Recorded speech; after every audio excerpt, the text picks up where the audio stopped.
शब्द शक्ति है, शब्द भाव है, शब्द सदा अनमोल, शब्द बनाए शब्द बिगाड़े, तोल मोल के बोल। Good morning everyone, welcome to our revision session number 3। अपने इस रिवीजन सेशन में हम आज पढ़ेंगे शब्द विचार। शब्द विचार पढ़ने से पहले हमें जानना होगा कि शब्द किसे कहते हैं। ध्वनियों के सार्थक संयोग को शब्द कहते हैं। ध्वनियों के सार्थक संयोग को, निरर्थक नहीं, सार्थक मतलब जिसका कोई अर्थ होता है, उसके संयोग को शब्द कहा जाता है। जैसे कटोरी शब्द की रचना क प्लस अ प्लस ट प्लस ओ प्लस र प्लस ई ध्वनियों के मेल से हुई है। अतः हम कह सकते हैं कि विभिन्न ध्वनियों के मेल से बनी रचना शब्द कहलाती है। अर्थात ध्वनियों का ऐसा मेल जिसका कोई निश्चित अर्थ होता है, वही शब्द कहलाता है। ध्यान रखिए शब्द की विशेषताएं क्या होती हैं। फर्स्ट, शब्द की रचना ध्वनियों के मेल से होती है। सेकंड, शब्द का कोई ना कोई अर्थ अवश्य होता है। थर्ड, जिनका कोई अर्थ नहीं है उन्हें शब्द नहीं कह सकते।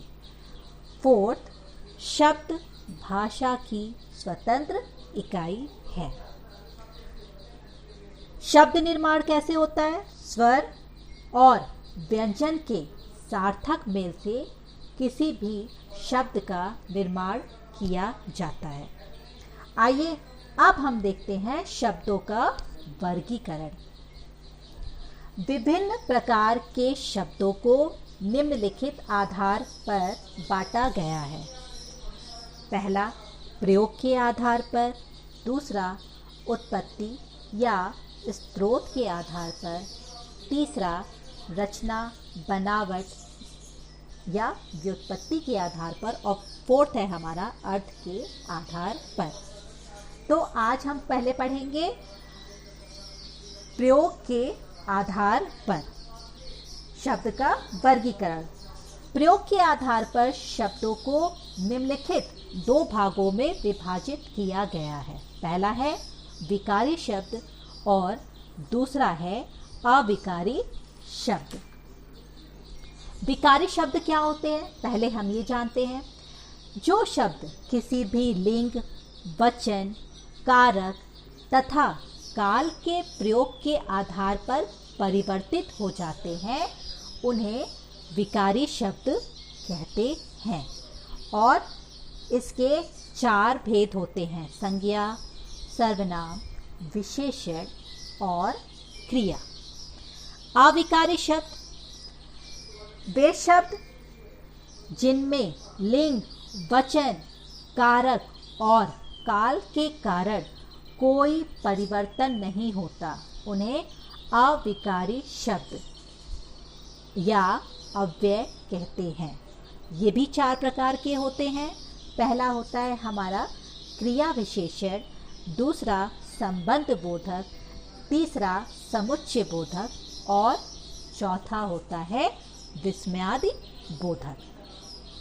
तो ये थे हमारे प्रयोग के आधार पर शब्दों का वर्गीकरण। पहला विकारी, उस विकारी के 4 भेद हैं: संज्ञा, सर्वनाम, विशेषण और क्रिया।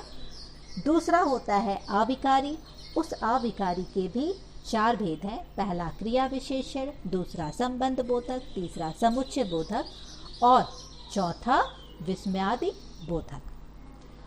आइए अब देखते हैं उत्पत्ति के आधार पर शब्द के भेद। हिंदी शब्दों के उद्भव के अनेक स्रोत हैं जिनके आधार पर उनका वर्गीकरण किया जाता है। इसमें है पहला तत्सम शब्द, दूसरा तद्भव शब्द, तीसरा विदेशी शब्द और चौथा देशज शब्द। तत्सम शब्द, पहले हमें ये जानना है कि तत्सम शब्द क्या होते हैं। तो हिंदी भाषा के वे शब्द जो संस्कृत से ज्यों के त्यों लिए गए हैं वे तत्सम शब्द कहलाते हैं। तत् मतलब उसके और सम मतलब जैसा, उसके जैसा। किसके जैसा? संस्कृत के जैसा।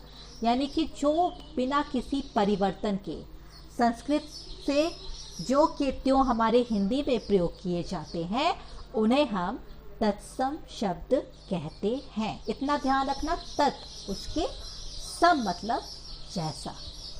जैसे अग्नि, आम्र, अमूल, चंद, क्षेत्र, अज्ञान, अंधकार आदि, ये हमारे तत्सम शब्द हैं जो संस्कृत से जो के त्यों उठाकर हम उन्हें हिंदी में प्रयोग करते हैं। दूसरा है तद्भव शब्द। तद उससे, भव मतलब पैदा हुआ, उससे पैदा हुआ। किससे? संस्कृत से। तो संस्कृत भाषा के वे शब्द जिनके मूल रूप में कुछ परिवर्तन करके उन्हें हिंदी भाषा में प्रयोग किया जाता है, यानी कि संस्कृत भाषा के वे शब्द जो कन्वर्ट होकर हिंदी में प्रयोग किए जाते हैं उन्हें हम तद्भव शब्द कहते हैं। जैसे आम, अचरज, आँख, अमोल, आग, अंधेरा, अगम, अचानक, आलस, आंसू आदि, ये हैं हमारे तद्भव शब्द। थर्ड है हमारा विदेशी शब्द। जो शब्द किसी विदेशी भाषा के मूल से हिंदी में ग्रहण किए गए हैं विदेशी शब्द कहलाते हैं। इन्हें हम आगत शब्द भी कहते हैं। आगत का अर्थ होता है आया हुआ, यानी कि जो शब्द अरबी, फारसी, तुर्की, अंग्रेजी आदि भाषाओं से हिंदी में आए हैं उन्हें हम विदेशी या आगत शब्द कहते हैं। जैसे अंग्रेजी से कॉलेज, टेलीफोन, डायरी, स्टेशन आदि। अरबी से इज्जत, फकीर, औलाद, कानून आदि। फारसी से आए हुए शब्द चश्मा, बाजार, कागज, आरजू आदि। और ग्रीक से आए हुए शब्द सुरंग, केंद्र, दाम आदि। तो ये जो सारे शब्द हैं ये विदेशी भाषाओं से हमारे हिंदी भाषा में आए हैं। देशज, उसके बाद है देशज। देशज का अर्थ है देश प्लस ज, यानी देश में जन्मा। तो क्षेत्रीय भाषाओं, उपभाषाओं, बोलियों से भी बहुत से शब्द हिंदी में ग्रहण किए गए हैं। यानी कि हमारे देश में प्रचलित आम बोलचाल की भाषा के शब्द जिनका हिंदी में प्रयोग किया जाता है उन्हें देशज शब्द कहा जाता है। जैसे लोटा, थाली, कटोरा, पेड़, चप्पल, जूता, पैर, डोर आदि, ये हमारे देशज शब्द हैं। आपको पढ़कर ही लगेगा कि लोटा, थाली, कटोरा, पेड़, चप्पल, आपको पढ़कर ही लगेगा कि ना तो ये तत्सम में आ रहे हैं, ना तद्भव के शब्द दिख रहे हैं और ना तो ये विदेशी शब्द हैं। तो ये क्या है? हमारी क्षेत्रीय भाषाओं और उपभाषाओं से जो शब्द हमारी हिंदी भाषा में ग्रहण किए गए हैं उन्हें देशज शब्द कहा जाता है। तो शब्द विचार के अंतर्गत आज हम सिर्फ इन्हीं दो के बारे में पढ़ेंगे। पहला प्रयोग के आधार पर और दूसरा उत्पत्ति या स्रोत के आधार पर। तो प्रयोग के आधार पर शब्द के दो भेद हैं, विकारी शब्द और अविकारी शब्द। उस विकारी के चार भेद हैं, संज्ञा, सर्वनाम, विशेषण, क्रिया। और अविकारी के भी 4 भेद है, क्रिया विशेषण, संबंध बोधक, समुच्चय बोधक और विस्मयादि बोधक। दूसरा, उत्पत्ति या स्रोत के आधार पर शब्द के 4 भेद हैं। पहला तत्सम, दूसरा तद्भव, तीसरा विदेशी, चौथा देशज।